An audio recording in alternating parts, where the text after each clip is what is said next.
লোকে বলতে পারে চলতে পারে না, কানা লোকে শুনতে পারে দেখতে পারে না, কালা লোকে দেখতে পারে শুনতে পারে না।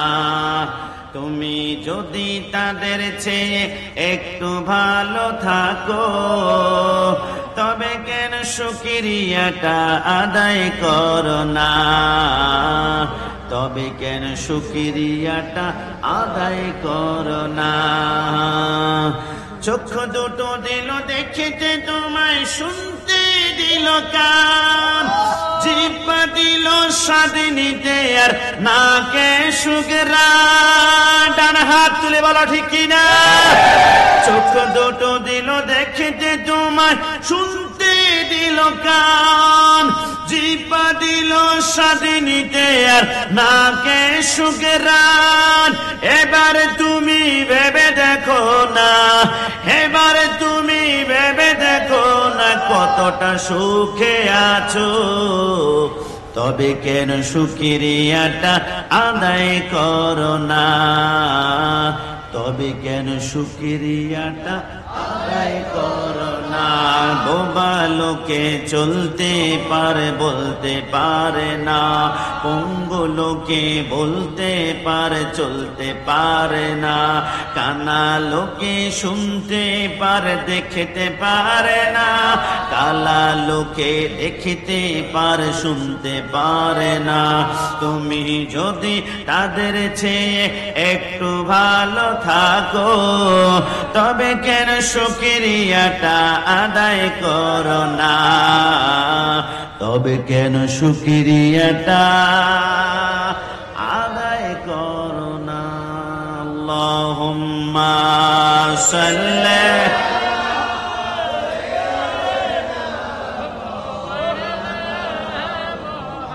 মুহাম্মাদ ওয়া আলা আলি মাওলানা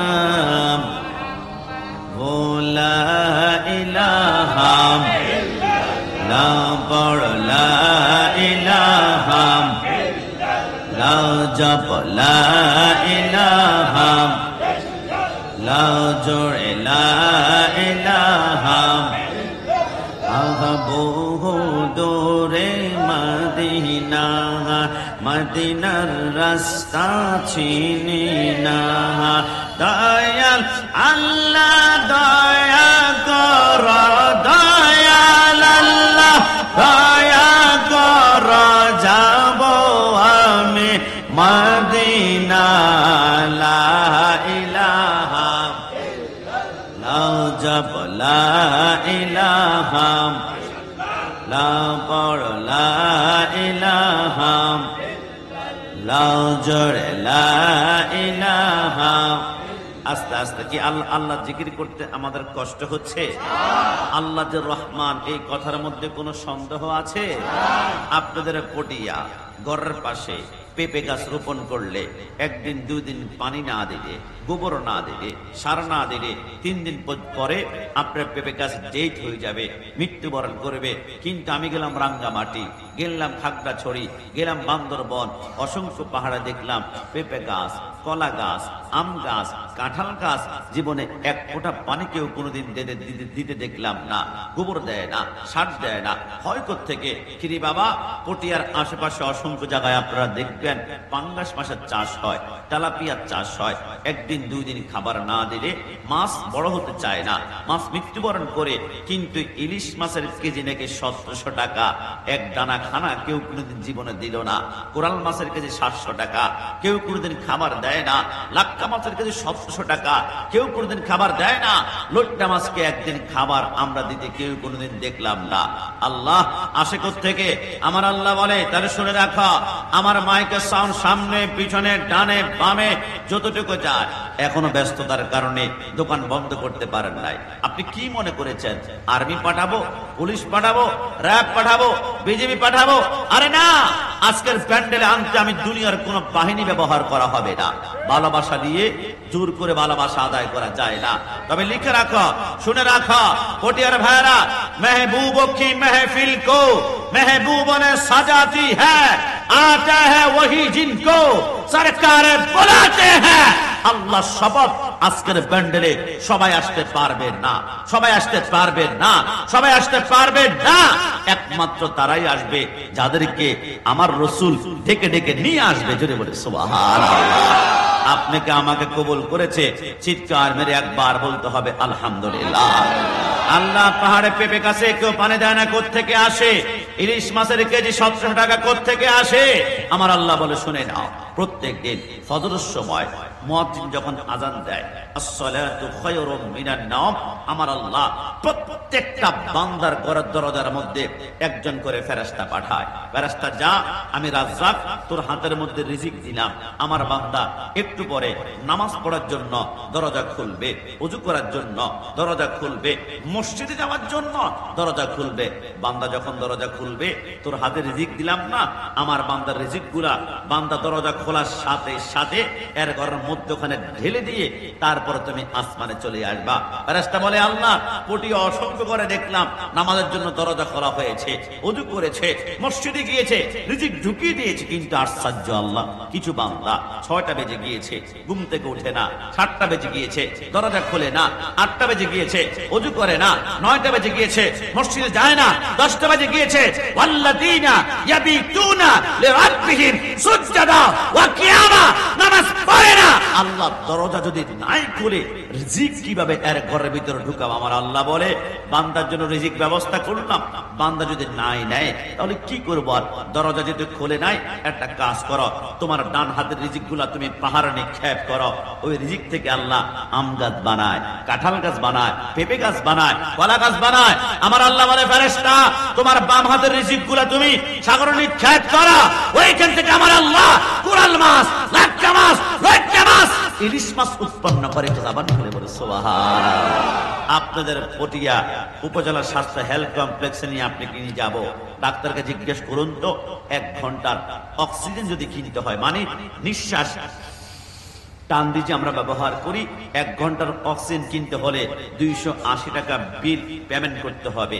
24 ঘন্টার অক্সিজেন যদি আপনি কিনে ব্যবহার করতে হয় 7,000 টাকা, আর 1 সপ্তাহের অক্সিজেন যদি কিনে ব্যবহার করতে হয় তাহলে 49,000 টাকা, আর 1 মাসে অক্সিজেন যদি কিনে ব্যবহার করতে হয় 3.5 লক্ষ টাকা। পটিয়ার ভাই, তোমার বেতন কত?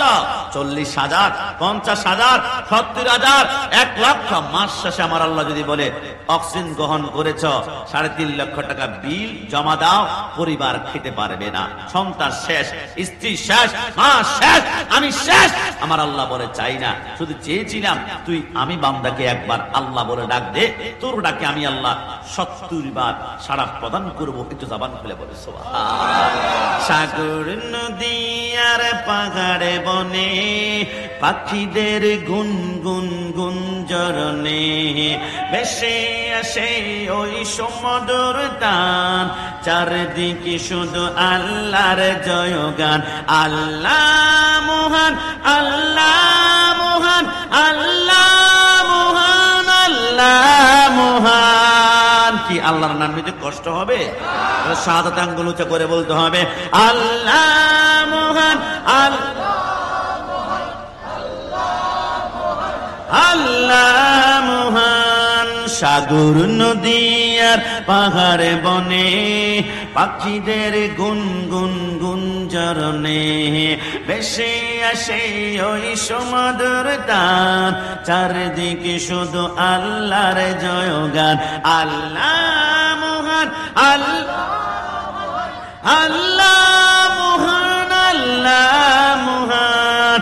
শোনো তুমি মন দিয়ে কোকিলের সুর, শুনতে লাগছে দেখো কত না মধুর, মিষ্টি মিষ্টি ওই দোয়েলের গান, রয়েছে তাহাতে কি সুদা অপরাণ, কোথা পেল তাহারায় সুর অম্লান, জবাব আসবে দিল খোদা মহিয়ান। আল্লাহ মহান, আল্লাহ শেষবারের মতন সাদা আঙ্গুল উঁচু করে আল্লাহ মহান,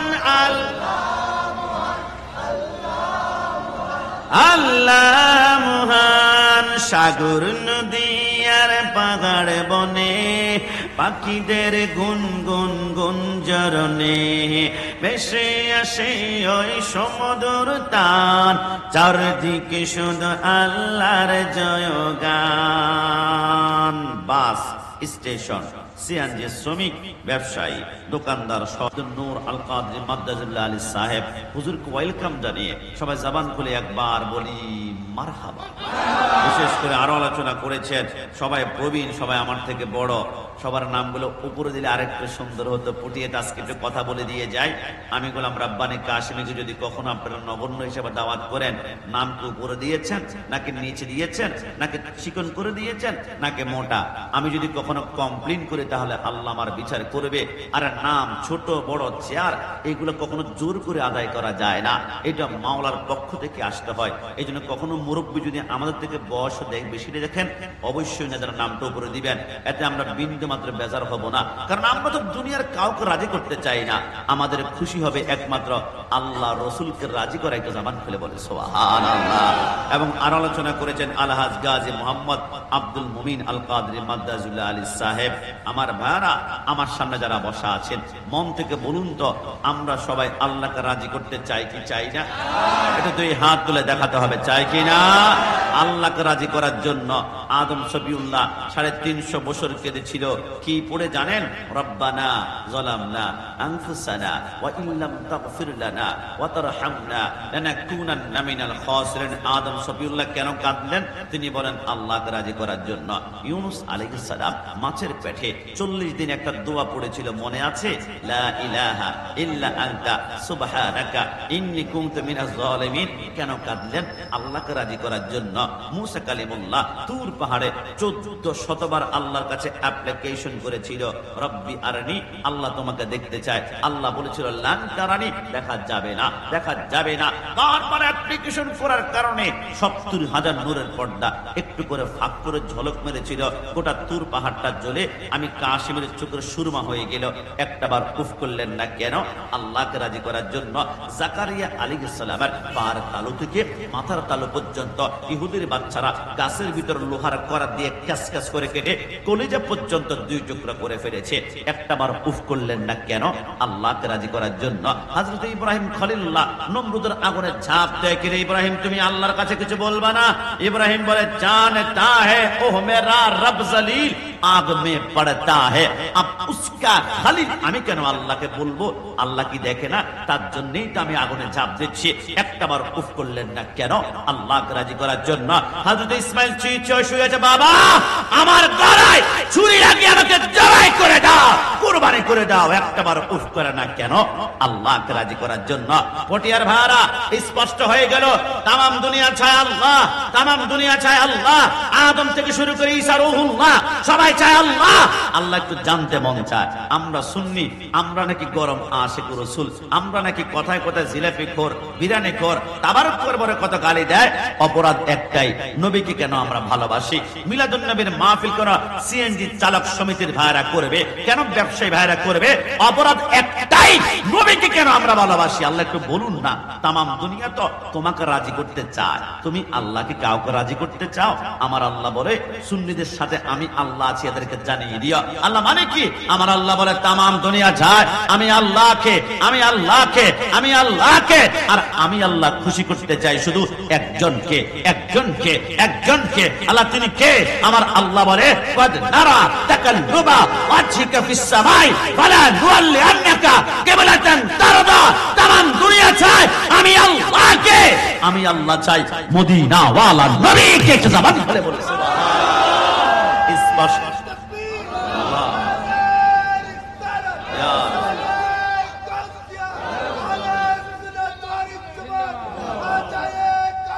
এই জন্য পটিয়া জমিনে আমরা যখন কিয়াম করি তখন কাসিদা পড়ি, আরশ কা কাবা মদিনা, ফরশ কা কাবা মদিনা, কাবা কা কাবা মদিনা। জোরে বলে সুবহানাল্লাহ।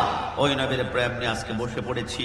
আমাকে বলেছিল গৌসুল আজম আব্দুল কাদের জিলানী জীবনী সম্পর্কে একটু আলোচনা করার জন্য, সাথে খাজা গরিবে নওয়াজ নিয়ে একটু টাচ করতে হবে, না হয় রজব মাসে হক আদায় হবে না। এরপর সর্বশেষে আমাদের আব্বা আম্মার খেদমত, নামাজ রোজা নিয়ে একটু টাচ করব, কারণ পৃথিবীর জমিনে 4টা সূত্র। আমি গিয়েছিলাম এক সপ্তাহ আগে বগুড়া, একটা জায়গার নাম হচ্ছে 7 রাস্তার মাথা, মানে 7টা রাস্তা যেখানে একসাথ হয়েছে। আবার গিয়েছে নোয়াখালী, জায়গার নাম চৌমোহনী, 4টা রাস্তা একসাথে যেখানে হয়েছে। আবার চট্টগ্রাম, আমাদের আগ্রাবাদের পরেও একটা আছে চৌমোহনী, আনোয়ারার দিকে গেলেও একটা আছে চাতুরা চৌমোহনী, 4 রাস্তা যেখানে একসাথ হয়। ঠিক 4টা রাস্তা যেমন একসাথ হলে একটা জায়গার মধ্যে যায়, জান্নাতি একটা রাস্তার নাম হচ্ছে ইহদিনাস সিরাতাল মুস্তাকিম, ওইখানে হচ্ছে জান্নাতের রাস্তা। ওইখানে যেতে হলে 4টা পয়েন্ট আপনাকে অতিক্রম করতে হবে। 1 নম্বরে ইবাদত হবে আল্লাহর, 2 নম্বরে মোহাব্বত হবে রাসূলুল্লাহর, 3 নম্বরে খেদমত হবে মা বাবার, আর 4 নম্বরে সুহবত নিসবত হবে আল্লাহর ওলির। একটু জবান খুলে বলি সুবহানাল্লাহ। আল্লাহ তোমাকে পেতে চাই, আমার আল্লাহ বলে আমাকে পেতে চাও। সূরা কাহাফে আমার আল্লাহ বলে আমাকে পাওয়ার সূত্র তোমাদেরকে জানিয়ে দিলাম। ওয়াসবির নাফসাকা মাআল্লাযীনা ইয়াদউনা রাব্বাহুম বিল গাদাতি ওয়াল আশি। আমি আল্লাহকে যদি পেতে চাও, আমার কিছু বান্দা আছে 5 ওয়াক্ত নামাজ পড়ে, তাহাজ্জুদের সময় তোমরা ঘুমাও, এরা ঠান্ডা পানি দিয়ে ওযু করে এরা নামাজ পড়ে। নামাজ পড়তে পড়তে এদের পাগুলা ফুলে যায়, এরা আমি আল্লাহর প্রেমে ফানাফিল্লা হয়ে যায়। এদের মাজারগুলা তোমরা সমতল ভূমিতে খুব কম দেখবা, এদের মাজারগুলা দেখবা পাহাড়ের উপরে। কখনো কি একটাবার চিন্তা করেছেন, আমানত শাহর মাজার যদিও লেভেল মনে হয়, নিউ মার্কেট মোড় থেকে যখন দাঁড়াবেন রিক্সা নিবেন, রিক্সা কিন্তু টেনে উপর দিকে উঠতে পারে না। আসলে লেভেল মনে হলো লেভেল না, ওইটা কিন্তু একটা পাহাড় ছিল। ওইটারে গরিবুল্লাহ শাহর মাজারটা পাহাড়ের উপরে, মিসকিন শাহর মাজার পাহাড়ের উপরে, বাইদ মুস্তাফির মাজার পাহাড়ের উপরে, শাহজালালের মাজার পাহাড়ের উপরে, শাহপুরানের মাজার পাহাড়ের উপরে। আল্লাহ বুঝলাম না ঘটনা কি, পাহাড়ের সাথে আল্লাহর কি সম্পর্ক? আমার আল্লাহ বলে আরে বোকা, আমার বন্ধুরা এমনি আমার বন্ধু হয় নাই। আমার ওলি যারা আছে এরা পাহাড়ে চলে যেত কেন জানো? কারণ তোমাদের পটিয়া বাস স্ট্যান্ডে মারামারি হয়, চায়ের দোকানে আড্ডা হয়, কথাবার্তা হয়, গীবত হয়, কিন্তু পাহাড়ে গেলে ওইখানে কোনো মানুষ নাই, রাজনীতি নাই, টং দোকান নাই, চায়ের দোকান নাই, গল্প গুজব নাই। ওইখানে শুধু গাছপালা, তরু লতা, শুধু আমি আল্লাহ জিকিরি করে, আমি আল্লাহ জিকির করে। আমার বন্ধু যারা ওলি আল্লাহ, এরা পাহাড়ে চলে যায়, মুরাকাবা করে, মুশাহাদা করে, ধ্যান করে, ধ্যান করতে করতে আমি আল্লাহর প্রেমে যখন ফানাফিল্লা হয়ে যায়, এরা দুনিয়ার জমিন থেকে চলে গেল। 100 বছর পরে এদের কবর মাজার খুলে দেখবা, এদের গায়ে একটা পশম মাটি খায় নাই। একটা কারণ, যারা আমি আল্লাহর প্রেমে মরে যায় এদেরকে মাটিও খায় না, এদেরকে জমেও ছুঁয় না। একটু জবান খুলে বলে সুবহানাল্লাহ। আল্লাহ বুঝলাম না, চাইলাম ডাইরেক্ট আপনার সাথে সম্পর্ক। আপনি বললেন আল্লাহর ওলির কদমে যেতে। আল্লাহর ওলি নামাজ পড়ে, আমিও নামাজ পড়ি। তিনি হজ করে, আমি হজ করি। তিনি যাকাত দেয়, আমিও যাকাত দেই। ডাইরেক্ট কেন যেতে পারবো না? আমার আল্লাহ বলে কাশিনী বলতো তুই নামাজ কেন পড়স? আল্লাহ জান্নাতের আশা, জাহান্নামের ভয়ে। রোজা কেন রাখস? জান্নাতের আশা, জাহান্নামের ভয়ে। হজ কেন করস? জান্নাতের আশা, জাহান্নামের ভয়ে। তাহলে তোর প্রত্যেকটা আমলের উদ্দেশ্য হচ্ছে জান্নাতের আশা, জাহান্নামের ভয়। কিন্তু আমার যারা বন্ধু ওলি আল্লাহ, এরা কিন্তু জান্নাতের আশা, জাহান্নামের ভয়ে নামাজ পড়ে না। আল্লাহ কি উদ্দেশ্য নামাজ পড়ে? আমার আল্লাহ একটু পরেই বলে ইউরিদুনা ওয়াজহা, তারা চায় জান্নাত নয়, তারা জাহান্নাম ভয় পায় না। এদের একটাই আকাঙ্ক্ষা ইউরিদুনা ওয়াজহা, তারা চায় আমি আল্লাহর দিদার পেতে। এরা জানে আল্লাহকে যদি একবার পেয়ে যায়, আল্লাহুল মাওলা ফালাহুল কুল, সে আর জান্নাত খুঁজতে হবে না, জান্নাত তার কদমে এসে চুমা খাবে। জবান খুলে বলো সুবহানাল্লাহ। আর সে ওলিকুলের সম্রাট, সে আল্লাহর ওলি ততক্ষণ পর্যন্ত আল্লাহর ওলি হবে না যতক্ষণ না গাউস পাকের সাথে কানেকশন না লাগাবে। গাউসুল আজম বলে কুল্লু ওয়ালিয়িন আলা কাদামি ওয়া ইন্নী আলা কাদামিন নবী বদরুল কামালে। রাসূল যখন মেরাজুন নবীতে বোরাকের পিঠের মধ্যে উঠবেন, বোরাকটা আত্মহারা, 80,000 বোরাক থেকে একটা বোরাক পছন্দ করা হয়েছে আমার পিঠে রাসূলুল্লাহ উঠবেন। বোরাক যখন একটু হেলতে দুলছে, আমার আল্লাহ বলে হে আলম আর রূহের জগৎ থেকে আব্দুল আব্দুল কাদের কোথায়? লাব্বাইক আল্লাহুম্মা লাব্বাইক নুজাতুল খাতুনের মধ্যে লেখে আমার আল্লাহ বলে, আব্দুল কাদের আমার বন্ধু বোরাক উঠতে একটু কষ্ট হচ্ছে, বোরাক আনন্দ লাফালাফি করছে, তোর কুদরতের রূহের ভিতরে একটা সূরত দিলাম, বন্ধুর সামনে গিয়ে তুই ঝুঁকে যাবি। আব্দুল কাদের জিলানী বলে, কসম খোদার, ওই মেরাজুন নবীর রাতে রাসূল যখন বোরাকে উঠবে, আমার রূহের ভিতরে আল্লাহ কুদরতের চামড়ার একটা সূরত দিয়েছিল। আমি রাসূলুল্লাহর সামনে গিয়ে আমার ডান কাঁধটা রাসূলুল্লাহর সামনে আমি পেতে দিলাম, রাসূল ডান কদমটা আমার কাঁধের মধ্যে রেখে বোরাকার মধ্যে উঠে মুস্কি হেসে বলে, কি রে আব্দুল কাদের, আমার কদম তোর কাঁধের মধ্যে নিয়েছিস? আব্দুল কাদের তুই কি জানোস না আমার কদম যেখানে লাগবে ওই জায়গাটা কত পাওয়ারফুল হয়ে যায়? লা উকসিমু বিহাদাল বালাদ, মক্কা জমিনে এক রাকাত নামাজ পড়লে 1 লক্ষ রাকাত। কেন জানো? কারণ ওইখানে নবী জন্মগ্রহণ করে নবীর কদমটা একবার লেগেছিল, এই জন্য 1 রাকাতে 1 লক্ষ হয়ে গিয়েছে। মদিনায় গেলে নাকি 1 রাকাতে 50,000 রাকাতের সওয়াব পাওয়া যায়, বাংলাদেশে কোনো পাওয়া যায় না। আমার আল্লাহ বলে, আরে বোকা, ওয়ালাউ আন্নাহুম ইয যালামু আনফুসাহুম জাউকা, মদিনায় রাসূলুল্লাহর কদম লেগেছে বোকা, এই জন্য 1 রাকাতে 50,000 করে দিয়েছে। আল্লাহ বাইতুল মুকাদ্দাসে 1 রাকাতে 25,000 রাকাতের সওয়াব কেন বাংলাদেশে নাই? কেন? আমার আল্লাহ বলে, বাইতুল মুকাদ্দাসে মেরাজুন নবীর রাতে রাসূলুল্লাহর কদম লেগেছে, রাসূলের কদম লেগেছে, 1 রাকাতে 1 লক্ষ হয়ে গিয়েছে, 1 রাকাতে 50,000 হয়ে গিয়েছে, 1 রাকাতে 25,000 হয়ে গিয়েছে।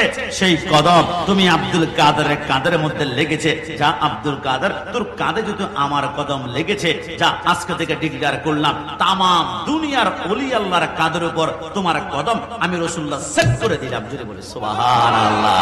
এটা হচ্ছে গাউসুল আজম। অনেকে বলবে গোলাম রাব্বানী কাশিমি, শিরিক শিরিক শিরিক। গাউসুল আজম, গাউস শব্দের অর্থ সাহায্যকারী, আজম মানে মহান, মহান সাহায্যকারী একমাত্র আল্লাহ। আর বোকা, আমরা কি গাউসুল আজমকে খোদা মনে করি? আমরা জানি গাউসুল আজম নিজ ক্ষমতায় কিছু দিতে পারেন না, তবে আল্লাহ প্রদত্ত ক্ষমতা বলে নিঃসন্তানকে সন্তান দিতে পারে, গরিবকে কোটিপতি বানাতে পারে। কথা বলুন ঠিক না? আমি জানি আমার মাইকের সাউন্ড অসংখ্য বাইরে শুনতে পাচ্ছেন, যারা গাউসুল আজম শব্দটাকে নিতে পারছেন না। এটা আল্লাহর নাম। আমি বলবো আল্লাহর 99টা নাম পবিত্র কোরআনের প্রথমে আছে। একটা নাম কি আপনি গাউসুল আজম দেখাতে পারবেন?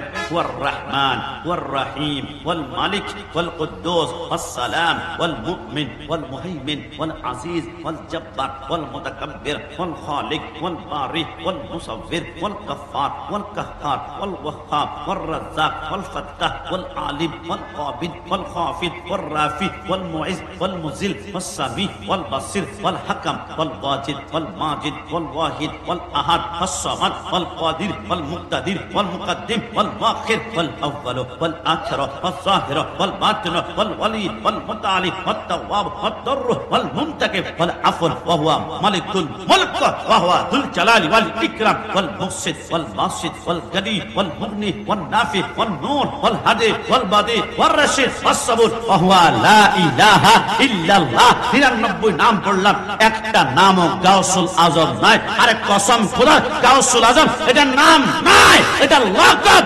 প্রধানমন্ত্রী যেমন কোন নাম নয়, এটা লকব। প্রেসিডেন্ট এটা কোন নাম নয়, এটা একটা পদবি। চেয়ারম্যান, গাউসুল আজম একটা পদবি। একজন সাধারণ মানুষ থেকে গাউসুল আজম পর্যন্ত পৌঁছতে হলে আপনাকে 27টা স্তর অতিক্রম করতে হবে, আপনাকে 14টা স্তর অতিক্রম করতে হবে। প্রথম মুসলমান হতে হবে, তারপর ইমানদার, তারপর আওতাদ, তারপর আবদাল, তারপর গাউস, তারপর গাউসুল আজম। এই আপনি 13-14টা স্তর অতিক্রম করলে গাউসুল আজম। গাউসুল আজম কোন নাম নয়।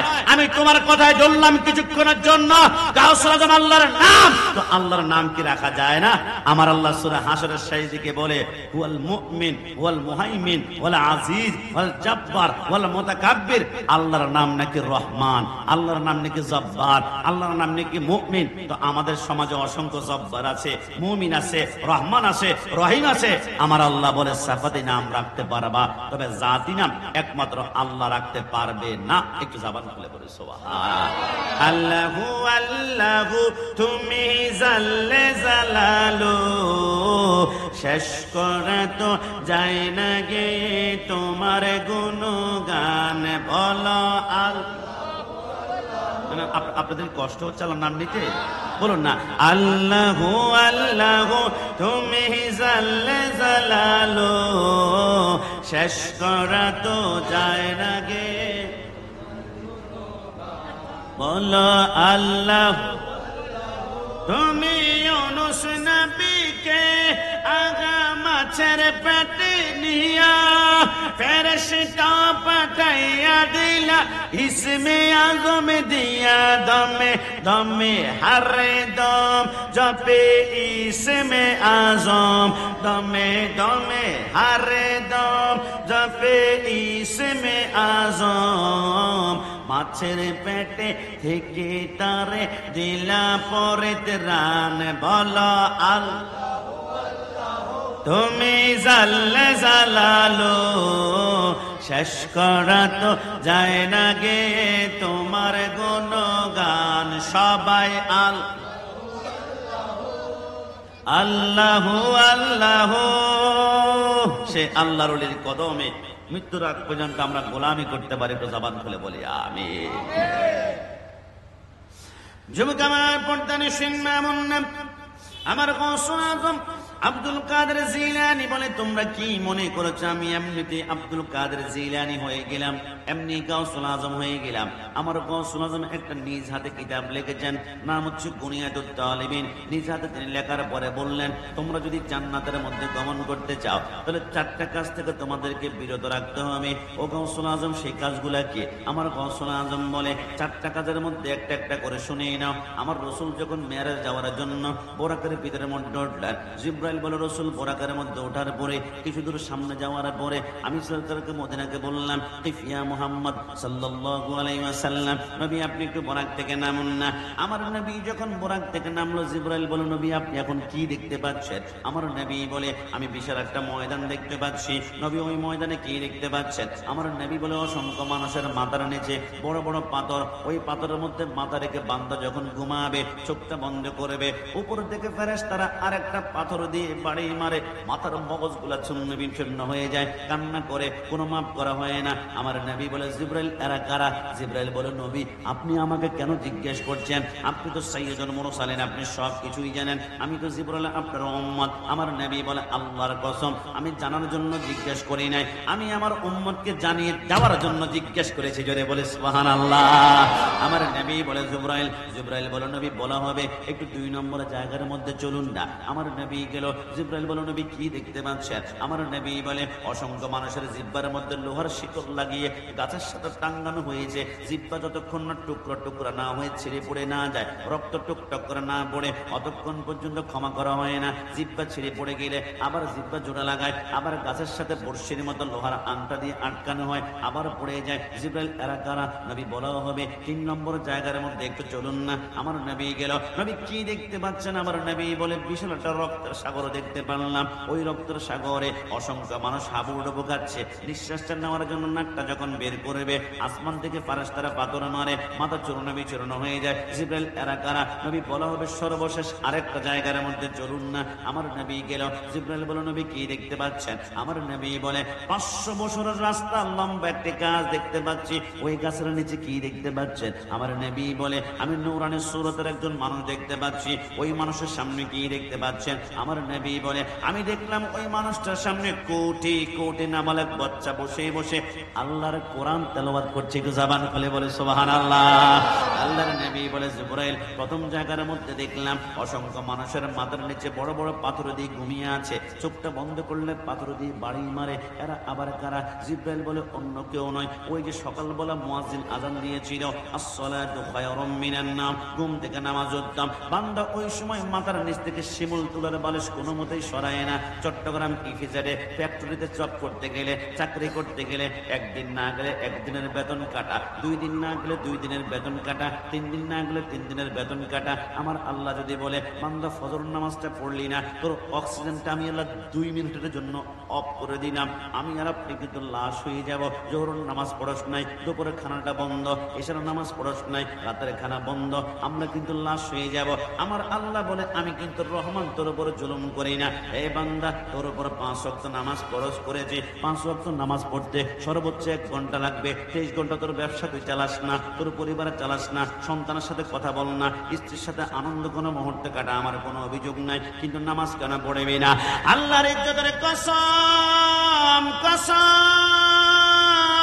করে বলে যুবক তুমি কি জানো কিয়ামতের ময়দানে আমার আল্লাহ বলবে যুবক তোর ডান কদমটা ডানেও নিবি না বামেও নিবি না, এক জাররা পরিমাণ সামনে নিতে পারবি না। আল্লাহ কেন? আমার আল্লাহ বলে একটা প্রশ্নের জবাব দেওয়া ছাড়া তুই ডান বামে যেতে পারবি না। আল্লাহ কি প্রশ্ন? আমার আল্লাহ বলে ওয়াল্লাযীনা ইয়াবিতুনা লিরাব্বিহিম সুজদান ওয়া কিয়ামা। বান্দা তুমি নামাজ কেন পড়ো নাই, সিজদা কেন করো নাই? বান্দা কান্না করে করে বলবে আল্লাহ গো আল্লাহ, আমি দুনিয়ার জমিনে এমপি ছিলাম, আমি মন্ত্রী ছিলাম, আমি চেয়ারম্যান ছিলাম, আমি মেম্বার ছিলাম, আমি মেয়র ছিলাম, আমি কাউন্সিলর ছিলাম। মানুষ এত বিচার আচার আমার কাছে নিয়ে আসতো, ওইগুলো মীমাংসা করতে করতে নামাজ পড়তে পারি নাই। ওগো আল্লাহ, মানব সবার মধ্যে ছিলাম, কালবাড়ার কাজ করতাম, রাস্তার কাজ করতাম, মানুষের সেবা করতে করতে নামাজ পড়তে পারি নাই। আমার আল্লাহ বলবে আনতা কাযযাব, তুমি মিথ্যাবাদী। আল্লাহ কেন কেন? আমার আল্লাহ বলে ওই যে ডান পাশে একজন নূরানি সুরতের মানুষ দেখা যায়, চিনতে পারো কিনা? আল্লাহ কে কে? আমার আল্লাহ বলে এর নাম হযরত সুলাইমান পয়গাম্বর। তুমি পটিয়ার এমপি ছিলা, বোয়ালখালীর এমপি ছিলা, রাউজানের এমপি ছিলা, রাঙ্গুনের এমপি ছিলা, কিন্তু আমার সুলাইমান উত্তর থেকে দক্ষিণ পূর্ব থেকে পশ্চিম গোটা পৃথিবী শাসন করেছে। তুমি তো মানুষের কথা বোঝো, সুলাইমান পিপিলিকার কথা বোঝে, মাকড়সার কথা বোঝে, তেলাপোকার কথা বোঝে, পাখির কথা বোঝে, বাতাসের পর্যন্ত কথা বোঝে, কিন্তু আমার সুলাইমান জীবনে এক ওয়াক্ত নামাজ ছাড়ে নাই। গোটা পৃথিবীর বাদশা হওয়ার পর তুমি সামান্য আজকে ক্ষমতা পাওয়ার পর নামাজ ছেড়ে দিয়েছ। হাতের মধ্যে 70,000 শিকল লাগাই বান্দাকে যখন টানতে শুরু করবে, বান্দা বলবে আল্লাহ মাফ করে দাও। আমার আল্লাহ বলবে 82 জায়গা নামাজের কথা বললাম, একটাবার শুনলি না। আমার আল্লাহ আরেকজন বান্দাকে ডাক দেবে, বান্দা কেন কেন কেন তুই নামাজ পড়স নাই? বান্দা বলবে আল্লাহ আমার ডেঙ্গু ছিল, আমার টাইফয়েড ছিল, আমার ম্যালেরিয়া ছিল, আমার ক্যান্সার ছিল, আমি প্যারালাইজ ছিলাম, আমি অসুস্থ। আমার আল্লাহ বলবে আনতা কাযযাব, তুমিও মিথ্যাবাদী। আল্লাহ কেন কেন? আমার আল্লাহ বলে ওই যে ডান পাশে তাকিয়ে দেখো একজন নূরানি সুরতের মানুষ দেখা যায়, চিনতে পারো কিনা? আল্লাহ কে কে? আমার আল্লাহ বলে এর নাম হযরতে আইয়ুব আলাইহিস সালাম। 18 বছরে কেনায় কামড়িয়েছিল। আইয়ুবকে যতবার কামড় দেয় আইয়ুব উফ বলে না, আইয়ুব বলে আল্লাহ। আইয়ুব বলেছিল আল্লাহ আমার অঙ্গ প্রত্যঙ্গ সব কামড়িয়ে শেষ করে ফেলাক, কিন্তু আল্লাহ আমার একটা অঙ্গকে আপনি একটু হেফাজত করবেন। আমার আল্লাহ বলে এটা আবার কোনটা? ওগো আল্লাহ এটা হচ্ছে আমার লিসান, এটা হচ্ছে আমার জিহ্বা। কি আইয়ুব জিহ্বা দিয়ে কি করবে? ওগো আল্লাহ যাতে করে সেইটার মধ্যে গিয়ে জিহ্বা নাড়িয়ে নাড়িয়ে আমি পড়তে পারি সুবহান রাব্বিয়াল আলা, সুবহান রাব্বিয়াল আলা। আমার আইয়ুবকে এত কামড়িয়েছিল, আইয়ুবকে যখন কামড়ানো শুরু করেছিল 98 কেজি ওজন ছিল, কিন্তু 18 বছরে এমন ভাবে কামড়িয়েছে চামড়ার ভিতরে একটা গোশত রাখে নাই। 18 বছরের পুরো ওজনটা মাত্র 8 কেজি হয়ে গিয়েছে। বিবি রাহিমা বলে আমি আমার স্বামীকে কাঁধের মধ্যে নিয়ে হাঁটতাম, মনে হয় যেন একটা ঠোলা কোনো জিনিস নিয়ে আমি হাঁটতেছিলাম, এত দুর্বল হয়ে গেল। কিন্তু আমার আইয়ুব এক ওয়াক্ত নামাজ কোনোদিন ছাড়েই নাই। তুমি সামান্য অসুস্থ হয়ে নামাজ ছেড়ে দিয়েছ, মিথ্যাবাদী হাতের মধ্যে হ্যান্ডকাপ লাগাও, 70,000 জাহান্নামের শিকল লাগায় টানতে শুরু করবে। কিছুক্ষণ পর আরেকজন বান্দিকে ডাক দেবে, বান্দি রে বান্দি কেন নামাজ পড়ো নাই? আল্লাহ আমার স্বামী আমার উপর জুলুম করত, স্বামী আমার উপর অত্যাচার করত, স্বামী আমার উপর নির্যাতন করত, ওই স্বামীর অত্যাচার থেকে বাঁচার জন্য নামাজ পড়তে পারি না। আমার আল্লাহ বলবে আনতা কাযযাব, তুমি মিথ্যাবাদী। আল্লাহ কেন কেন? আমার আল্লাহ বলে ওই যে ডান পাশে তাকিয়ে দেখো একজন নূরানি সুরতের নারী দেখা যায়, চিনতে পারো কিনা? আল্লাহ কে কে? আমার আল্লাহ বলে এর নাম হযরতে আসিয়া। আসিয়া যখন রুকুর মধ্যে গিয়ে সুবহান রাব্বিয়াল আযীম পড়ে, এবার তলপেটটা যখন আসিয়ার একটু বের হয়ে যায়, ফেরাউন হাতের মধ্যে লোহার বল্লম নিয়ে আগুনের মধ্যে শেক দিয়ে গরম করে আসিয়ার পেটের মধ্যে এত জোরে ঘাই মারে, ওইখান থেকে রক্তের ফোঁটা টপ টপ করে বের হয়, মাঝে মাঝে নাড়ির টুকরা টুকরা গোলা পড়ে যায়, কিন্তু আসিয়া একটা বার উফ বলে না। যতবার ঘাই মারে আল্লাহ, যতবার আঘাত মারে আল্লাহ, যতবার আঘাত মারে ততবার আল্লাহ। ফেরাউন বলে কিরে আসিয়া কোন রবের প্রেমের মধ্যে পড়ে গেলি? 9টা বছর জ্বালিয়ে জ্বালিয়ে অত্যাচার করে করে জুলুম করে করে তোকে আমি ক্ষত বিক্ষত করলাম, একটাবার তুই আল্লাহ ছাড়া আমি ফেরাউনের নাম লিলি তো তোকে আমি মাফ করে দিতাম। আসিয়া বলে আমার পশমের গোড়া যতক্ষণ নড়াচড়া করবে অতক্ষণ আল্লাহ ছাড়া কোনো নাম বের হবে না। ফেরাউন বলে হবে হবে, আজকে তোকে এমন একটা শাস্তি দিব আল্লাহর নাম ভুলে যাবে, আমি ফেরাউনের নাম জপবে। বলে কখনো সম্ভব নয়। আসিয়ার 2টা হাত ফেরাউন বেঁধে ফেললো, 2টা পা বেঁধে ফেললো, হাতকরের মধ্যে পড়তে বেঁধে আসিয়াকে মরুভূমির উত্তপ্ত বালুর মধ্যে চিৎ করে শোয়াই দিল। হযরত আসিয়া বলে আমাকে মরুভূমির বালুর মধ্যে চিৎ করে শোয়াই নাই, মনে হয় মরুভূমির প্রত্যেকটা বালিকণা এক একটা জ্বলন্ত কয়লার মতন ছিল। আমি দেরি না করে আমি দেখলাম আমার পিঠের মাংস আর চামড়াগুলো মোমের মতো গলতে শুরু করলো। আমি বরদাস্ত করতে পারলাম না। হঠাৎ করে দেখলাম আমার পেটের মাংস চামড়া গলার পরে আমার হাড্ডিগুলা মাটির সাথে ঠন ঠন করে বাড়ি যাচ্ছে। আমি বললাম, আল্লাহ, পেটের চামড়া যেহেতু নাই, গোশত যেহেতু নাই, আর তো সেইটা করতে পারবো না। আল্লাহ, দুনিয়াতে বেঁচে থাকবো কিন্তু সেইটা করতে পারবো না। এমন জীবন আমি চাই না, এমন জীবন চাই না। আল্লাহ, শুনিয়েছি জান্নাতে নাকি তোমার সুন্দর একটি ঘর আছে। আল্লাহ, তোমার ঘরের পাশে আমাকে ছোট্ট একটা ঘর দান করো না। আমার আল্লাহ বলে, জিবরাইল তাড়াতাড়ি এইদিকে। আসিয়া জীবনে কিছু চাই নাই, আজকে জান্নাতে ছোট্ট একটি ঘর চেয়েছে। আমার আসিয়ার জন্য 13 দুনিয়ার মতো একটা জান্নাত বানিয়ে ফেলো। এই দুনিয়ার মতো 13টা দুনিয়াকে জোড়া লাগিয়ে জান্নাত বানাও। আসিয়া যখন সিজদা করবে চোখের পলকে, সিজদার কারণে আমি তাকে জান্নাতে ঢুকিয়ে দিব। জুড়ে বলে সুবহানাল্লাহ। পরের জায়গা পরের জমিন ঘর বানায় আমি রই, আমি তো সেই ঘরের মালিক নই। কি কি কষ্ট হচ্ছে আমাদের, বলো না। পরের জায়গা পরের জমিন, পরের জায়গা ঘর বানায় আমি রই, আমি তো সে ঘরের মালিক নয়, আমি তো সে ঘরের মালিক। ও সে ঘরে খানাজার জমিদারি,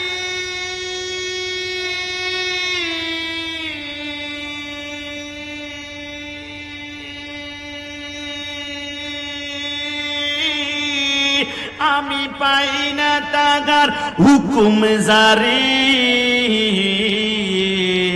আমি পাই না জমিদারের দেখা, পাই না জমি মনের দুঃখ কারে কয়ে, আমি তো সে ঘরের মালিক নয়, আমি তো সে ঘরের মালিক নয়। শেষবারের মতন পরের জায়গা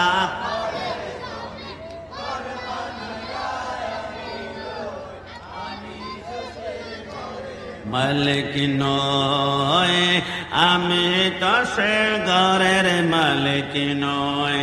জিব্রাইল বলেন, আমি এবার 2 নম্বর জায়গার মধ্যে গেলাম। অসংখ্য মানুষের জিব্বার মধ্যে লোহার শিকল লাগিয়ে টাঙ্গানো হচ্ছে। এরা কারা? আমার জিব্রাইল বলে, অন্য কেউ নয়। ফালা তাকুল্লাহুমা উফিন ওয়ালা তানহারহুমা ওয়া কুল্লাহুমা কাওলা। নাড়িয়ে নাড়িয়ে বেয়াদবি করেছে, আব্বা আম্মার সাথে গাদ্দারি করেছে, আব্বা আম্মার সাথে তর্ক করেছে। আমার আল্লাহ বলে, আমি বরদাস্ত করতে পারি নাই। গাউসুল আজম বলে, জানো তোমরা মার হক কেমন? আমি আব্দুল কাদের একদিন হুজ্জা মোবারকের মধ্যে বসা, আমি গাউসুল আজমের সামনে এসে একজন যুবক বলল, গাউসুল আজম মার হক সম্পর্কে বলুন না। গাউসুল আজম বলল, মার কথা বললে আমি চোখের পানি ধরে রাখতে পারি না।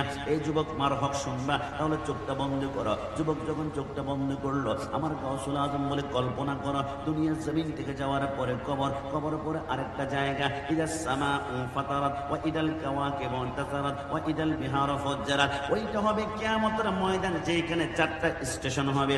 একটা মিজান, একটা ফুলসারাত, একটা হাউজে কাউসার, আর একটা হচ্ছে আসা আইয়াবাসাকা রাব্বুকা মাকামাম মাহমুদা। আমার আল্লাহ যখন বলবে, আব্দুল কাদের যা যা আল্লাহর জান্নাতের দিকে, আমি যখন জান্নাতের দিকে রওনা করব, আমার আল্লাহ বলবে, আব্দুল কাদের জান্নাতের চৌকাটার সামনে আমি আব্দুল কাদের ঢুকে যখন জান্নাতের ভিতরে ঢুকতে যাইব, হঠাৎ করে পিছন দিক থেকে একটা কদমের আওয়াজ শুনতে পারবো। কে জানে আমাকে ডাক দিয়েছে, ইয়া আব্দুল কাদের। আমি পিছনে তাকিয়ে দেখি আমার জনম দুঃখিনী মা আমাকে ডাক দিয়েছে। আমি বললাম, মা, বুঝলাম না তুমি আমাকে কেন ডাক দিয়েছ? কিয়ামতের ময়দানে কেউ কাউকে চিনে না, মা সন্তানকে চিনে না, সন্তান মাকে চিনে না, স্বামী স্ত্রীকে চিনে না, স্ত্রী স্বামীকে চিনে না। ইয়াফিরুল মারউ মিন আখি ওয়া উম্মি ওয়া আবি। ওই কিয়ামতের ময়দানে আপনি কেন আমাকে ডেকেছেন? আব্দুল কাদের জিলানী আম্মাজান বলে, এরা আব্দুল কাদের, তোমার বিরুদ্ধে কোনো মামলা নাই, কোনো মুকদ্দমা নাই, এমন কোনো বেয়াদবি করো নাই যেটার কারণে আল্লাহর দরবারে তোমাকে আসামি বানাবো। তবে আব্দুল কাদের একটা কথা মনে করাতে চাই, শুনবে কিনা? বলে, মা, কেমন কথা?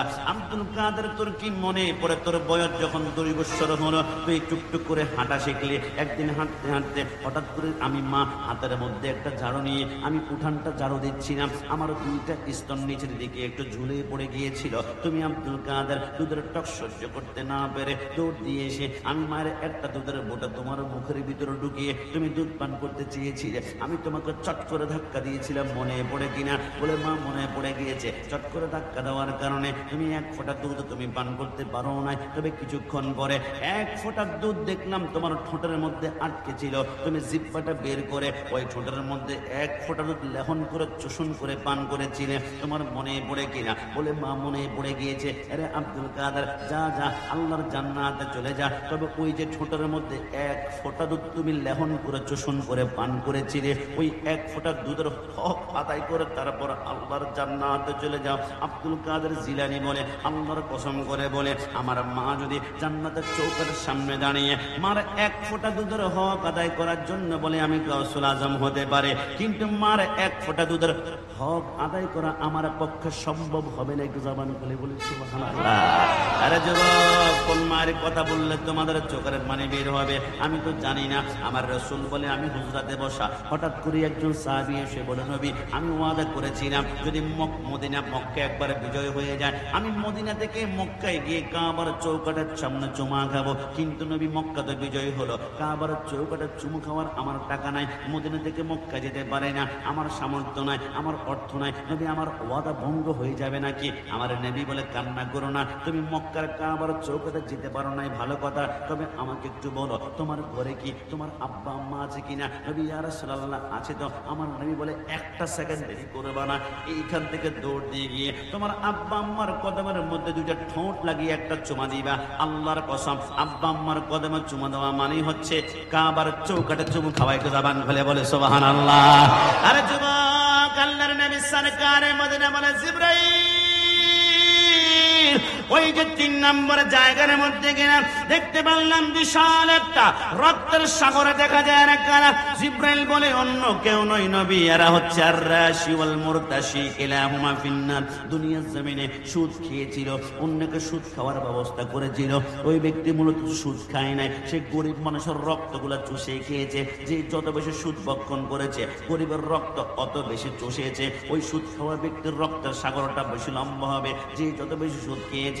এবার যখন রক্তের সাগর থেকে নাকটা বের করবে, নিঃশ্বাস নেওয়ার জন্য ওপর থেকে পাথর মারবে, মাথা চূর্ণ বিচূর্ণ হয়ে যাবে। জিবরাইল বুঝতে পেরেছি, তাহলে সর্বশেষ জায়গার মধ্যে গেলাম, ওইখানে গিয়ে দেখলাম বিশাল একটা গাছের নিচে নূরানি সুরতের মানুষ বসা। উনি আমারকে জিবরাইল বলে, অন্য কেউ নয়, ইনি হচ্ছেন মুসলমানদের আদি পিতা হযরতে ইব্রাহিম খলিলুল্লাহ। একটু জবান খুলে বলে সুবহানাল্লাহ।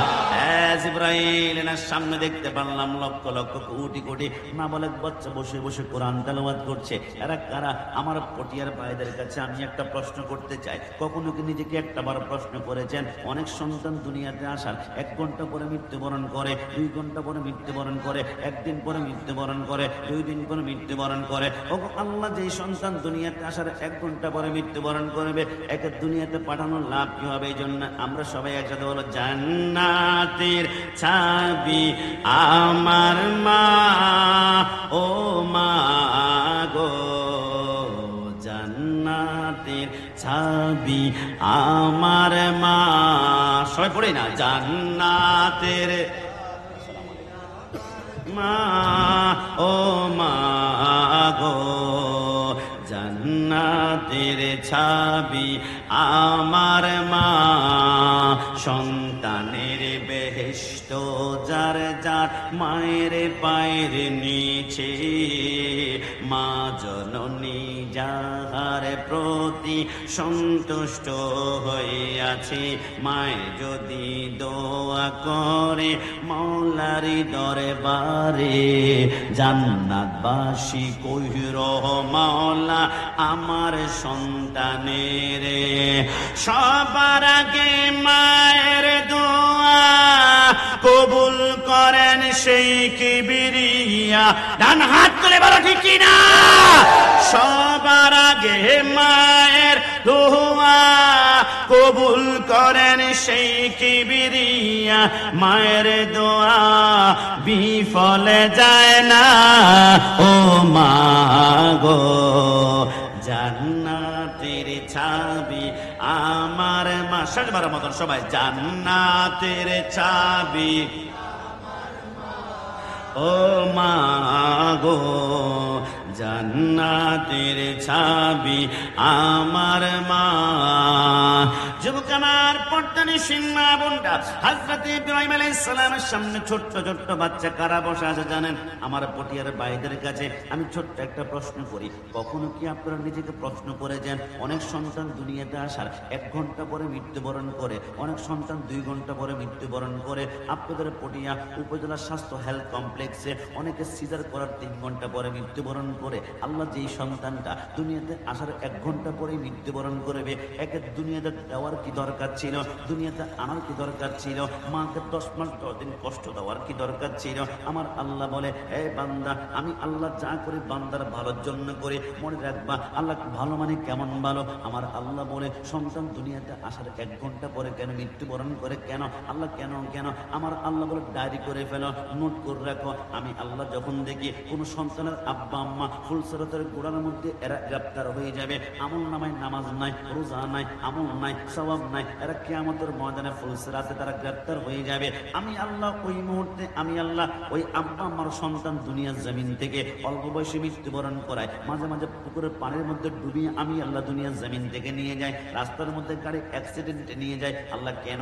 আমার আল্লাহ বলে, কিয়ামতের ময়দানে ছোট্ট বাচ্চাকে আমার আল্লাহ বলবে, তুমি মাসুম, তুমি নিষ্পাপ, তুমি ফুলসিরাত পার হয়ে জান্নাতে চলে যাও। ছোট্ট বাচ্চা কান্না করে বলবে, আল্লাহ, যে মা আমাকে 10 মাস 10 দিন গর্ভে ধারণ করেছিল, রাতের বেলায় ঘুমাতে পারি নাই, ওই মা কোথায়, ওই আব্বা কোথায়? আমার আল্লাহ বলবে, তোমার আব্বা আম্মা তো জাহান্নামে। আল্লাহ, আব্বা আম্মাকে জাহান্নামে রেখে আমি জান্নাতে যাওয়া সম্ভব নয়, আল্লাহ আমাকে জাহান্নামে ঢুকিয়ে দেন। আমার আল্লাহ বলে, না না, তুমি মাসুম, তুমি নিষ্পাপ, তোমার গায়ের মধ্যে একটা নাপাক লাগে নাই, একটা গুনাহ লাগে নাই, তুমি তো নাশপাক, তোমাকে জাহান্নামে দেওয়া যাবে না। আল্লাহ, এতটা যদি আমি পবিত্র হয়ে যাই, তাহলে আমার জবানও তো পবিত্র, পবিত্র জবানের ওসিলায় আমার আব্বা আম্মাকে আপনি জান্নাতে করে দিন না। আমার আল্লাহ বলো, ওই নাবালেগ সন্তানটা যখন আব্বা আম্মার জন্য সুপারিশ করবে, আমি আল্লাহ চোখের পলকে আব্বা আম্মাকে জাহান্নাম থেকে জান্নাতে ঢুকিয়ে দিবে। জবান খুলে বলি সুবহানাল্লাহ। আরে যুবক, পটিয়ার বেড়া পায়ে হাত ধরে কসম করে বলে দিয়ে যায়, আপনার প্রত্যেকটা সন্তানকে হাফেজে কোরআন বানাবেন। এমন বুক আমি গোলাম রাব্বানি কাশিমি বলবো না, আল্লাহর কোরআন বলে না। ডাক্তারের প্রয়োজন আছে, ডাক্তার যদি না হয় আমাদের অপারেশন কে করবে? ইঞ্জিনিয়ারের প্রয়োজন আছে, ইঞ্জিনিয়ার যদি না হয় 5 তলা 10 তলা 20 তলা ফাউন্ডেশন বিল্ডিং না হলে জনসংখ্যা ট্যাগল দেওয়া যাবে না। আবার ব্যারিস্টার প্রয়োজন আছে, ব্যারিস্টার যদি না হয় চট্টগ্রাম আদালতের মধ্যে মামলা মোকদ্দমা নিষ্পত্তি কে করবে? মাইকার আওয়াজ যদি মা বোনরা শুনতে পান, আজকে থেকে নোট করে ফেলেন। সন্তানকে যে সেক্টরে পড়াতে মন চান, নো প্রবলেম, কোনো সমস্যা নাই, 100% পড়াবেন। তবে যে সাবজেক্টটি পড়ান না কেন, ওই সাবজেক্টের সাথে একটা কম্পালসারি সাবজেক্ট সন্তানের জন্য নির্ধারিত করতেই হবে। ওইটার নাম হচ্ছে ওয়ারাত্তিলিল কোরআন তারতিলা, বিশুদ্ধ কোরআন তেলাওয়াত। সন্তানকে অঙ্ক শিখান, সমস্যা নাই, আপনি ইংলিশ মিডিয়ামে পড়ান, কোনো সমস্যা নাই, সন্তানকে কোরআন তেলাওয়াতটা শিখাবেন। কেন জানেন? আজকে থেকে শুনে রাখবেন, আমার নবী বলে, ঈসা রুহুল্লাহ একদিন কবর পাশ দিয়ে হাঁটতে লাগলো। হঠাৎ করে ঈসা আলাইহিস সালাম বলে, আমি দেখলাম কবরের ভিতরে দাউ দাউ করে আগুন জ্বলছিল, আমি ভয় পেয়ে গেলাম, আমি কবরটা অতিক্রম করে চলে গেলাম ইসলামের কাজ কিছুক্ষণ করে। আমি কিছুক্ষণ পরে যখন আবার কবরের পাশ দিয়ে আসতে লাগলাম, চিন্তা করলাম, ইস, ওই কবরে একটু আগে দেখলাম দাউ দাউ করে আগুন জ্বলছে, দেখি তো এখন কি প্রকারের শাস্তি চলে, নাকি সাপ কামড়ায়, নাকি বিচ্ছু কামড়ায়। আমি আসার সময় যখন কবরের দিকে নজর করলাম, খোদার কসম চোখকে বিশ্বাস করতে পারছিলাম না। আমি দেখলাম, একটু আগে দেখলাম জাহান্নাম, এখন আর জাহান্নাম নাই, ওইখানে 1 লক্ষ আইটেমের উপরে জান্নাতের বালাখানা তার সামনে পড়ে আছে। একটু জবান খুলে বলি সুবহানাল্লাহ। ঈসা রুহুল্লাহ সেই তার মধ্যে পড়ে গেল। আল্লাহ, বুঝলাম না, একদিন যায় নাই, 1 সপ্তাহ যায় নাই, 1 মাস যায় নাই, 1 বছর যায় নাই, একটু আগে ছিল জাহান্নাম, এখন জান্নাত হয়ে গেল। অল্প সময়ের ভিতরে জাহান্নাম কিভাবে জান্নাত হয়ে গেল? আমার আল্লাহ বলে, ঈসা রুহুল্লাহ, তাহলে শোনো, এই লোকটা 5 বছর আগে মৃত্যুবরণ করেছে। যেই দিন মৃত্যুবরণ করেছে, ওই দিন তার স্ত্রীর গর্ভের ভিতরে 8 মাসের একটা সন্তান ছিল। সন্তানটা আজকে দুনিয়াতে 4.5 বছর পরিপূর্ণ হয়েছে। ওই সন্তানটা প্রথম আজকে মুক্তবরের মধ্যে গিয়েছে। মুক্তবর হুজুর বলে, বাবা, আমার শুধু সবক ন, কি সবক নেব বলো আমার সাথে? বিসমিল্লাহির রহমানির রহিম। ছোট্ট বাচ্চারা যখন বিসমিল্লাহির রহমানির রহিম বলে ডাক দিল, আল্লাহর রহমতের সাগরের তুফান শুরু হয়ে গেল, সাইক্লোন শুরু হয়ে গেল। ঈসা রুহুল্লাহ বলে, আল্লাহ, কেন তুফান শুরু হলো? আমার আল্লাহ বলে, ছোট্ট বাচ্চা দুনিয়ার জমিনে বসে আমাকে বলো রহমান রহমান, আমি নাকি দয়ালু, আমি নাকি রহিম, আমি নাকি মেহেরবান, কিন্তু তার বাবার কবরে আমি দাও দাও করে আগুন জ্বালাচ্ছি, এটা আমি আল্লাহর শানে তো হয় না। ছোট্ট বাচ্চাটা যেহেতু আমাকে দুনিয়াতে বসে রহমান আর রহিম বলে ডাক দিয়েছে, ওই সন্তানের জবানের খাতিরে তার আব্বার কবরটা সেকেন্ডারি ভিতরে আমি জাহান্নাম থেকে জান্নাত বানিয়ে দিলাম। জোরে বলি সুবহানাল্লাহ। তুমি নবীর উম্মত দাবি করা সুন্নাহ মানো না, নবীর অপমানে তোমার হৃদয় কাঁদে না। ডান হাত তুলে বলো ঠিক কি না? তুমি নবীর উম্মত দাবি করা সুন্নাহ মানো না, নবীর অপমানে তোমার হৃদয় কাঁদে না। তুমি বিজাতীয় সংস্কৃতিতে সপেছ পরাণ, তুমি কেমন মুসলমান, তুমি কেমন মুসলমান, বলুন না তুমি কেমন তুমি কেমন মুসলমান। নামাজির সাথে নাই পরিচয়, নামাজির সাথে নাই পরিচয়, মানো না কোরআন। তুমি কেমন মুসলমান, তুমি কেমন মুসলমান। তুমি সুদের টাকায় প্রাসাদে গাড়ো, ঘুষ ছাড়ো না, দিন দুঃখী না খেয়ে মরে খবর রাখো না। কথা বলুন ঠিক কিনা? তুমি সুদের টাকায় প্রাসাদে গাড়ো, ঘুষ ছাড়ো না, দিন দুঃখী না খেয়ে মরে খবর রাখো না। তুমি ঘুষ খেয়ে অবিচার করো, সাজিয়া প্রদান। তুমি কেমন মুসলমান, তুমি কেমন মুসলমান, বলুন না তুমি কেমন, তুমি কেমন মুসলমান।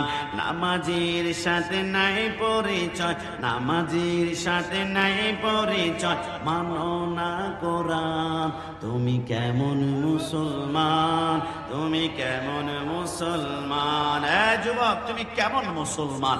আমার নবীর বিরুদ্ধে আঙ্গুল তুলে কুড়ুক্তি করে নবীকে কাউবয় বলে গালি দেওয়া হয়, নবীকে স্টাফ বলে গালি দেওয়া হয়, নবীকে কর্মচারী বলে গালি দেওয়া হয়, কিন্তু তোমার রক্তে আগুন ধরে না, তুমি পরিপূর্ণ মুসলমান হতে পারো না।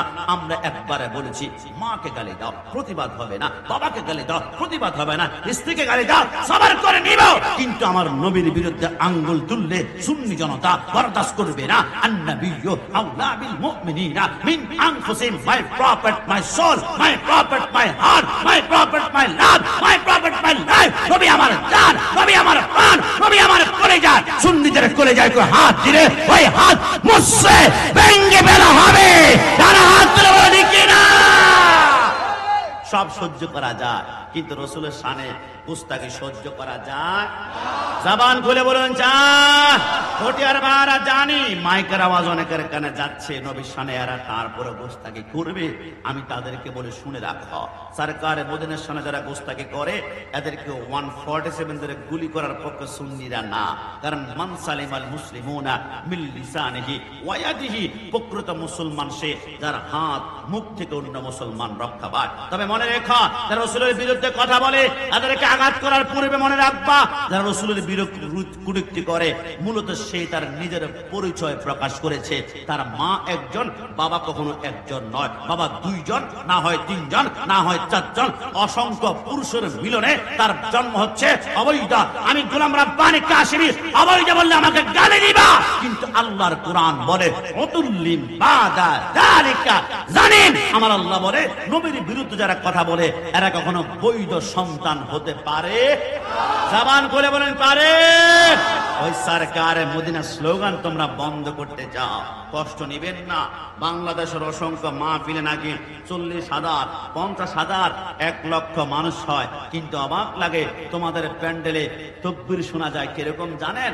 লিল্লাহে তাকবীর, লিল্লাহে তাকবীর, লিল্লাহে তাকবীর। লিল্লাহে তাকবীরের বিরুদ্ধে আমি কাশিমি না, সুন্নি জনতা না। কিন্তু আমার প্রশ্ন, তোমার প্যান্ডেলে তুমি 100 বার লিল্লাহে তাকবীর বলেছ, একটা বার তুমি ইয়া রাসূলুল্লাহ কেন বললা না? কেন বললা না? কেন বললা না? তোমার পোস্টারে এমপির নাম আছে, মন্ত্রীর নাম আছে, চেয়ারম্যানের নাম আছে, তোমার অসংখ্য সচিব, সদস্য সচিবের নাম আছে, সবার নাম, কিন্তু আমার নবীর নাম নাই কেন? নারে তাকবীর, আল্লাহু আকবার, বাংলাদেশ জিন্দাবাদ। যেখানে আমার আল্লাহর কালিমা দিয়েছেন লা ইলাহা ইল্লাল্লাহ মুহাম্মদ রাসূলুল্লাহ, লা ইলাহা ইল্লাল্লাহ মানে আল্লাহু আকবার, আর মুহাম্মদ রাসূলুল্লাহ মানে হচ্ছে ইয়া রাসূলুল্লাহ। একটু জবান খুলে বলো সুবহানাল্লাহ। পটিয়ার ভাইরা, আমি জানি আজকে থেকে একটা কথা নোট করে রাখবেন, আমার কথা যদি মিথ্যা হয় পটিয়াতে কোনোদিন ঢুকবো না। কান চেপে ধরলাম, যেই প্যান্ডেলে লিল্লাহি তাকবীর দেখবেন ইয়া রাসূলুল্লাহ শোনা যায় না, আমি লিখিত দিলাম, যেই প্যান্ডেলে ইয়া রাসূলুল্লাহ স্লোগান থাকবে না, ওই প্যান্ডেলে আমার নবীও থাকবে না। আর যেই প্যান্ডেলে আমার নবী থাকবে না, ওই প্যান্ডেলে রাহমাতুল লিল আলামিনের রহমত থাকবে না। যেই প্যান্ডেলে রহমত থাকবে না, ওই প্যান্ডেলের যুবক ওয়াজ শুনতে শুনতে মুখে দাঁড়িয়ে রাখবে, পাঞ্জাবি লাগাবে, টুপি লাগাবে, নামাজ পড়বে, নামাজ পড়ে ওই প্যান্ডেলের যুবক হাতের মধ্যে লাঠি নিয়ে টঙ্গীর ইজতেমায় মানুষ খুন করতে তার বিন্দু মাত্র খারাপ লাগবে না। কথা বলো ঠিক কি না? যেই প্যান্ডেলে ইয়া রাসূলুল্লাহ নাই, কসম খোদার, যেই যুবকের হৃদয়ে ইয়া রাসূলুল্লাহ নাই, ওই যুবক তাওহীদের জনতার নাম দিয়ে বাইতুল মুকাররমে জুতা নিক্ষেপ করতে খারাপ লাগবে না। কথা বলো ঠিক কি না? যাদের হৃদয়ে ইয়া রাসূলুল্লাহ নাই, আরে কথায় কথায় মাদার আগুন জ্বালাবে, মসজিদে আগুন জ্বালাবে, আবার মুর্শিদপুরে গিয়ে গরু চুরি করতে এদের খারাপ লাগবে না। কথা বলো ঠিক না? কারণ কি? এদের হৃদয় থেকে নবীকে সরাই ফেলা হয়েছে, এদের হৃদয় থেকে রাহমাতুল লিল আলামিনকে জুদা করে ফেলা হয়েছে। যাদের অন্তর নবী নাই, এদের অন্তরে মায়া নাই। সুন্নিদের অন্তরে মায়া আছে, নবী আছে, সুন্নিদের অন্তরে নবী আছে, মহব্বত আছে। কিরে ভাই, আমরা কি কখনো চিটাং ইউনিভার্সিটির চত্বরে গিয়ে কোন যুবকের রক কেটেছি? এমন কোন আমাদের ইতিহাস পাওয়া যাবে? কারণ কি? আমাদের অন্তরে নবী আছে। নবী যেখানে থাকবে ওইখানে অস্ত্র থাকতে পারে না, নবী যেখানে থাকবে ওখানে রক্ত থাকতে পারে না, নবী যেখানে থাকবে ওইখানে গাড়িতে জ্বালা পোড়া থাকতে পারে না। কারণ নবীর প্রেমে সুন্নিরা এমনি আঙ্কার হয়ে আছে। কথা বলো ঠিক কিনা? ওই নবীর প্রেম মোহাব্বত নিয়ে আমি আপনাদেরকে ঈমান বাঁচানোর জন্য বলছি, লিল্লাহে তাকবীর মুসলমানের স্লোগান হতে পারে না। আপনি শুনবেন ইতিহাস, আমাকে 5টা মিনিট শুধু সুযোগ দেন, আপনার ব্রেন আপনাকে কোথায় নিয়ে যাবে। লিল্লাহে তাকবীর শুধু এটা মুসলমানদের স্লোগান নয়, হুসাইনিদের স্লোগান হতে পারে না। ইমাম হুসাইন কারবালার জমিনে যুদ্ধ করতে করতে করতে করতে হঠাৎ করে তলোয়ার থামিয়ে ফেলল। হুসাইন, আপনি বুঝলাম না, সন্তান আলী আসগর কলেজার তীর মেরেছে, কলেজার 3 টুকরা হয়ে গিয়েছে, ওই শোকে আপনার তলোয়ার থামেনি। কি কারণে আপনি তলোয়ার থামিয়েছেন? আপনার সন্তান আলী আকবরকে 38 টুকরা করে ফেলেছে কিমার মতো। আপনি আলী আকবরের লাশ থেকে তাবুতে আসতে আসতে মাথার চুল দাঁড়িগুলো পর্যন্ত পেকে সাদা হয়ে গিয়েছে, ওই শোকে তলোয়ার থামেনি। আপনি তলোয়ার কেন থামিয়েছেন? হুসাইন বলে, খোদার কসম, দুনিয়ার কোন শক্তি আমার এই তলোয়ার থামাতে পারতো না। কেন জানো? কারণ আমার রক্তে রাসূলুল্লাহর রক্ত প্রবাহমান রয়েছে, আমার হাতে মাওলা আলীর তলোয়ার আছে। আমার তলোয়ারে আসমানের দুনিয়ার সমস্ত শক্তি, বিজলি শক্তি আল্লাহ ঢুকিয়ে দিয়েছে, এই তলোয়ার থামাতে পারতো না। তো হুসাইন তলোয়ার কেন কারবালার জমিনে যুদ্ধ করতে করতে থামিয়েছেন? হুসাইন বলে, একটা কারণে থামিয়েছি, আমার জন্মের কিছুক্ষণ পরে রাহমাতুল লিল আলামিন আমার ডান কানে আযান দিয়েছিল, আল্লাহু আকবার, আল্লাহু আকবার, আশহাদু আল্লা, ডান কানে আযান দিয়ে ফিস ফিস করে আমার কানে বলেছিল, হুসাইন, আমার আযানের ইজ্জতটা রক্ষা করিও, যেখানে আযান শুনবা দুনিয়ার যত গুরুত্বপূর্ণ কাজ হবে স্টপ করে ফেলবা, বন্ধ করে ফেলবা। আমি তলোয়ার থামাতাম না। হঠাৎ করে আমি যুদ্ধ করতে করতে ডান পাশ থেকে মসজিদে আযান শুরু হলো, আল্লাহু আকবার। হঠাৎ করে মনে পড়লো, তলোয়ার যদি এখন থামাই গরদান চলে যাবে, যদি তলোয়ার না থামাই জীবন থাকবে, কিন্তু রাসূলের সাথে ওয়াদা আমার বরখেলাপ হয়ে যাবে। আমি চিন্তা করলাম জীবন রাখবো নাকি ওয়াদা, ওয়াদা নাকি জীবন। আমি চিন্তা করলাম হুসাইন 1,00,000 বার জীবন দেবে, রাসূলের সাথে ওয়াদা ভঙ্গ করতে পারে না। একটু জবান খুলে বলি সুবহানাল্লাহ। ইমাম হুসাইন বলে, ইতিমধ্যে 4000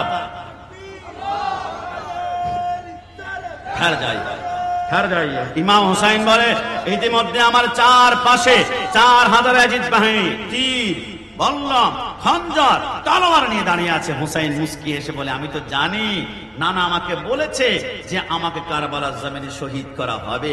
আমার 1 ফোঁটা রক্তের বিনিময়ে 70,000 গুনাহগার উম্মত ফুলসেরাত পার হবে। ইয়াজিদ বাহিনী, তোমরা তো শহীদ করবা, তবে তোমাদের কাছে একটা জিনিস চাই। কি? বলে, তলোয়ারের নিচে হুসাইন সেই দিন একটা জিনিস চেয়েছিল। মাইকের আওয়াজ যতটুকু যায় হুসাইনি দাবি করতে হলে হুসাইনের কথা শুনতে হবে। তলোয়ারের নিচে হুসাইন ওই দিন চেয়েছিল, ইয়া আইয়ুহাল্লাযীনা আমানুস্তাঈনু বিস-সাবরি ওয়াস-সালাহ ওয়াস-সালাহ ওয়াস-সালাহ। ইমাম হুসাইন বলে, আমি কিচ্ছু চাই না, তোমরা আমাকে 2 রাকাত নামাজ পড়ার সুযোগ করে দাও। ইয়াজিদ বাহিনী চিন্তা করলো 4000 সৈন্য 2 রাকাত নামাজ হইতে পড়বে, হুসাইন ডান থেকে বাম কাঁড় পিড়াতে পারবে না। প্রথম রাকাতে 2টা সিজদা শেষ করলো, দ্বিতীয় রাকাতে একটা সিজদা করে বাকি একটা সিজদার দিকে যখন যাচ্ছিল, ইয়াজিদ বাহিনী বলে, কি রে হুসাইন যেভাবে তলোয়ার ঘুরাচ্ছে, বিজলির শক্তি সব ঢুকে গিয়েছে, লেবুও তো এমন ভাবে কাটে না, গাজরও তো কাটে না, শশাও তো কাটে না। হুসাইন যেভাবে ইয়াজিদ বাহিনী কাটতে লাগলো, একটা কাজ করো, হুসাইন বাকি সিজদা দেওয়ার আগে যদি হুসাইন একবার বাকি সিজদা দিয়ে পলট মেরে সিংহের মতো তলোয়ার নিয়ে দাঁড়িয়ে যায়, একটা ইয়াজিদ বাহিনী করে রাখবে না। একটা কাজ করো, হুসাইন বাকি সিজদা দেওয়ার আগে তার কল্লাটা ডাইরেক্ট আলাদা করে ফেলবো। ইমাম হুসাইন বলে, এই কথা শুনে আমি সিজদার দিকে দ্রুত আগাচ্ছিলাম, ইতিমধ্যে 147টা তীর আমার পশমের গোড়ায় গোড়ায় ঢুকিয়ে দিল।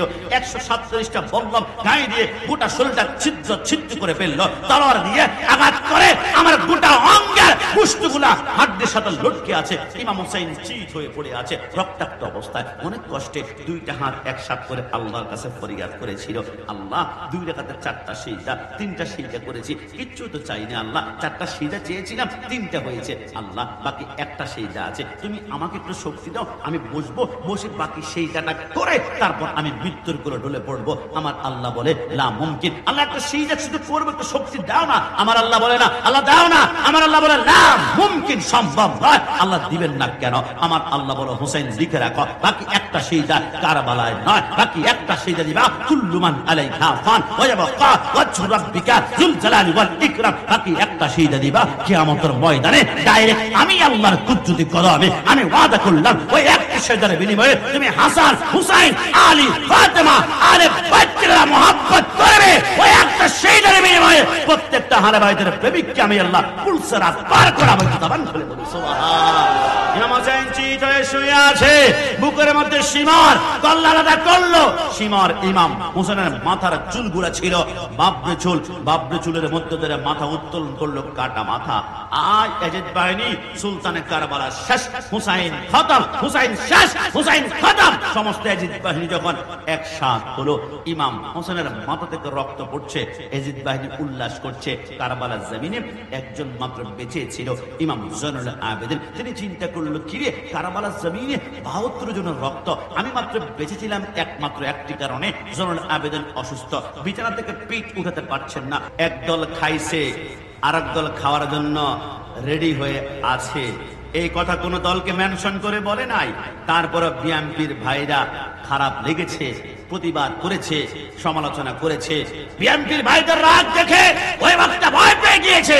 তার একদিন পরে স্ট্যাটাস দিয়েছে, মা সন্তানের আবেগঘন দৃশ্য যখন দেখলে একসাথে মিলিত হয়েছে, তখন মা সন্তানের দৃশ্যের স্ট্যাটাস দিয়ে আমার বিএনপির ভাইদের রাগ ভাঙানোর চেষ্টা করেছে, রাগ ভাঙানোর মহাব্বত তৈরি করার চেষ্টা করেছে। আমার প্রশ্ন, একজন রাজনৈতিক দলকে তুমি খুশি করার জন্য তুমি রাগ ভাঙানোর জন্য স্ট্যাটাস দিয়েছ, তুমি আবেগঘন মুহূর্ত তৈরি করেছ, কিন্তু আমার নবীকে তুমি রাখাল বলেছ, নবীকে তুমি কাওবয় বলেছ, নবীকে তুমি স্টাফ বলেছ, নবীকে তুমি কর্মচারী বলেছ।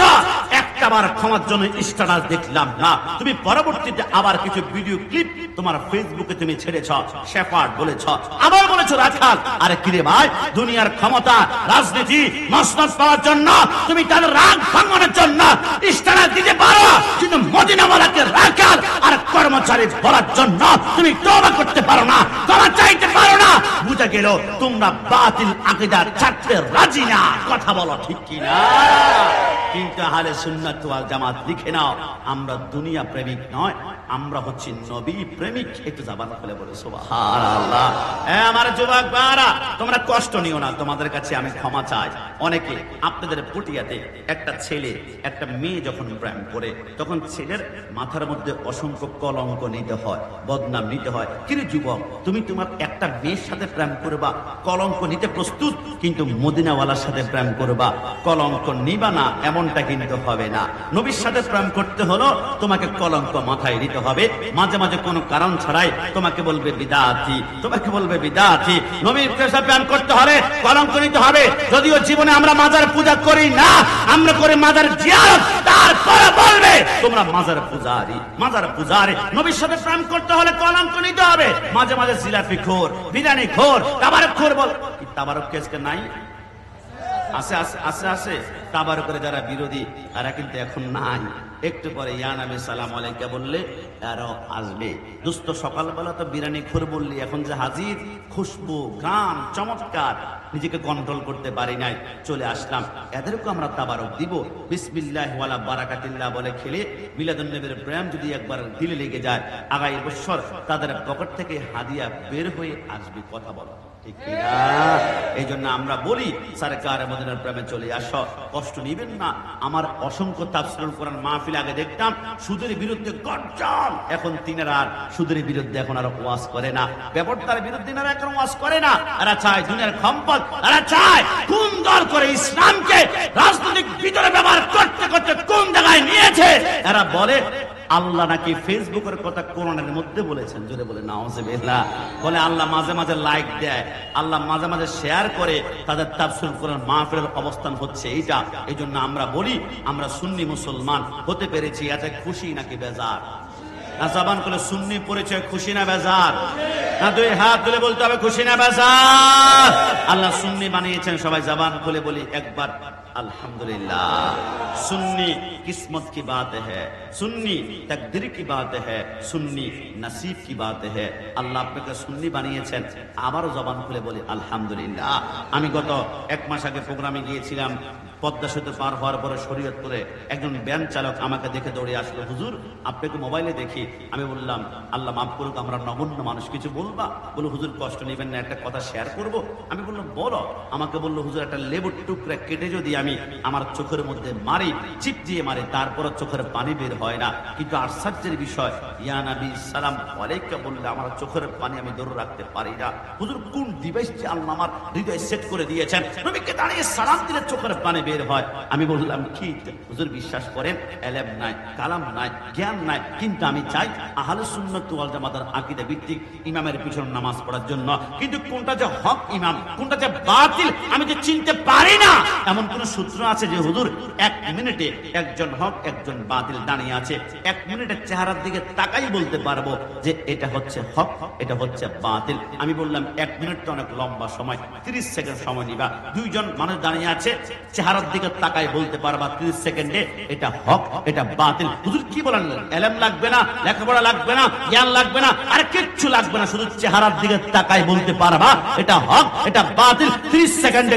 আমি বললাম যাও, আরো 20 সেকেন্ড কমিয়ে দিলাম, শুধু 10 সেকেন্ডের চেহারার দিকে তাকাবা, বুঝবে এটা হক, এটা বাতিল। কেমনে? আমি বললাম খোদার কসম, যার হৃদয়ে আকীদা হবে রসুল নূর, ওই লোকটার চেহারা কালো হলো, তার চেহারায় নূর চমকাবে, নূর চমকাবে, নূর চমকাবে। আর যার হৃদয় আকীদা মাটি, তার চামড়া সুন্দর হতে পারে, চেহারা গাদ্দার গাদ্দার মনে হবে। কথা বলো ঠিক কিনা? আমরা সেই সুন্নি, এই জন্য আমাদের সুন্নিদের চেহারা শ্যামলা হওয়ার পর নূরে ঝলমল করে, কারণ নবীকে যারা নূর মানবে এদের চেহারা অটোমেটিকলি নুরানি হবে। জবান খুলে বলে সুবহানাল্লাহ। মন থেকে বলুন তো, ওই নবীর প্রেম মুহাব্বত রসুলকে আমরা মন থেকে ভালোবাসতে চাই কি চাই না? না দুই হাত তুলে বলতে হবে চাই কি না? নবীকে ভালোবাসা মানে কি? আসলে নবীকে ভালোবাসা বুঝতে পেরেছেন? মুখে নয়। নবীকে ভালোবাসা মানে রসুলের প্রত্যেকটা সুন্নত আমাদের জীবনের লেবাস বানানো। দেখুন আজকে আপনাদের কাঁচা বাজার পাওয়া যায়, এরকম একটা বাজারের নাম কি আমাকে বলতে পারবেন? মনসা বাজারে অনেকে গিয়েছেন, টমেটো কিনেছেন, গাজর কিনেছেন, ধনেপাতা কিনেছেন, তিতকরলা কিনেছেন, পটল